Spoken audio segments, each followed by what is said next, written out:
Technician A says a partially clogged fuel filter can cause a vehicle to stall and have reduced power. Technician B says a fuel filter could be inside the fuel tank. Who's correct?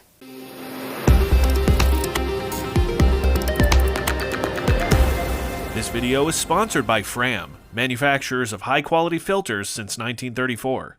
Visit fram.com to learn more.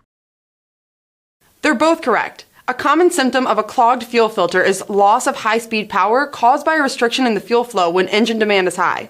If the filter becomes completely blocked, it will starve the engine for fuel, causing the engine to die. Technicians will often cut open a clogged fuel filter to find out what caused it to clog up. Most late model vehicles have no factory recommended service for the fuel filter. It's a lifetime filter that is part of the fuel pump assembly buried inside the gas tank. The only recommendation is to replace it if it's clogged or if the fuel pump is already being replaced. New fuel pump modules usually come with a new filter as part of the assembly. On vehicles that have inline fuel filters, there may be a recommended service interval, typically about 50,000 miles. But if the filter becomes clogged with dirt, rust, or sediment from the fuel tank, it may have to be replaced sooner. Frequent fuel filter clogging would tell you the fuel tank is being contaminated with outside dirt. This has been your ASCE test prep with Tomorrow's Technician. Thanks for watching.